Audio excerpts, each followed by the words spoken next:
আসসালামু আলাইকুম।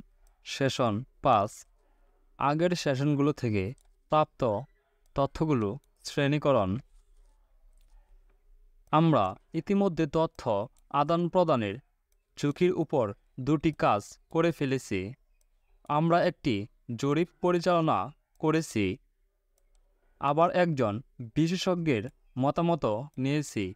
এর মাধ্যমে আমাদের অনেকগুলো ঝুঁকি শনাক্ত হয়ে গেছে। এবার প্রাপ্ত ঝুঁকিগুলো আমরা একটি তালিকা তৈরি করব। তালিকায় আমরা ডিজিটাল মাধ্যমের ঝুঁকি এবং সাধারণ মানুষের ঝুঁকি আলাদা করব। ডিজিটাল মাধ্যমের ঝুঁকি, ডিজিটাল নয় বা সাধারণ মাধ্যমের ঝুঁকি। ১. ডিজিটাল মাধ্যমের ঝুঁকি। এসএসসি পরীক্ষা সম্পর্কিত একটি ভুল খবর আমাদের অভিভাবকের ফোনে এলো।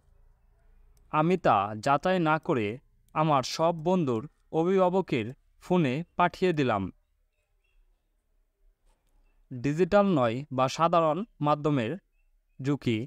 ১. এসএসসি পরীক্ষা নিয়ে একটি ভুল খবর আমি বিদ্যালয়ে আসার পথে জানতে পারলাম। আমি যাচাই না করে বিদ্যালয়ে এসে আমার সব বন্ধুকে জানিয়ে দিলাম। ২. ডিজিটাল মাধ্যমের ঝুঁকি। আমার অভিভাবকের ইমেল ঠিকানায় একটি ইমেল এলো যেখানে লেখা, আপনি একটি লটারি জিতেছেন। এই লিঙ্কে ক্লিক করে আপনার ব্যাংক অ্যাকাউন্ট নম্বর দিন। আমার অভিভাবক তার অ্যাকাউন্টের সব তথ্য দিয়ে দিলেন। সাধারণ মাধ্যমের ঝুঁকি। ফটোকপির দোকানে আমার জন্ম নিবন্ধন সনদ বা পাসপোর্টের ফটোকপি ফেলে এলাম। ৩ নম্বর, ৪ এবং ৫ নম্বর চলো আমরা দেখে নেই।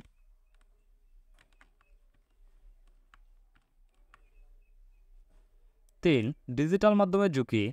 ইন্টারনেট ব্যবহারের সময় লোভনীয় বিজ্ঞাপন দেখে অনলাইনে ফর্ম পূরণের মাধ্যমে ব্যক্তিগত তথ্য দিয়ে দিলেন। ৪. ডিজিটাল মাধ্যমের ঝুঁকি। ইমেল ব্যক্তিগত তথ্য যোগ করে ভুল ঠিকানায় পাঠিয়ে দিলেন। ৫. বিনামূল্যে ওয়াইফাই ব্যবহারের সময় হ্যাকারদের কাছে তথ্য চলে যেতে পারে। ডিজিটাল নয় সাধারণ মাধ্যমের ঝুঁকি। ৩. ব্যাংকের অ্যাকাউন্ট নম্বর, এটিএম কার্ডের পিন নম্বর ডায়েরিতে লিখে রেখেছিলাম। ৪. নিজের ব্যক্তিগত ছবি ফোনের গ্যালারিতে রেখে ফোন আনলক রেখেছিলাম। ৫. ব্যক্তিগত ডায়েরি যেখানে সেখানে রেখে দিয়েছিলাম।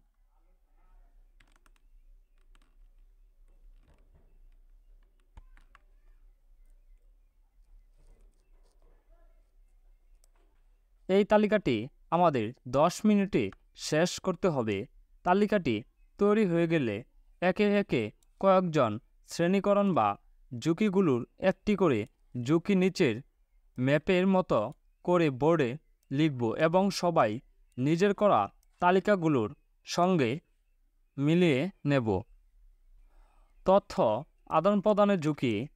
ডিজিটাল মাধ্যমের ঝুঁকি, ডিজিটাল নয় সাধারণ মাধ্যমের ঝুঁকি। এতক্ষণে আমরা বুঝে গেছি তথ্য আদানের ক্ষেত্রে কোন মাধ্যমে কি ঝুঁকি থাকতে পারে। ডিজিটাল মাধ্যম এবং সাধারণ মাধ্যমে ঝুঁকিগুলো কিছুটা আলাদা। এই দুটি মাধ্যম ঝুঁকি সম্পর্কে জানতে নিচের বর্ণনাটি পড়ে দেখতে পারো। তোমরা গল্পটি পড়ে নেবে।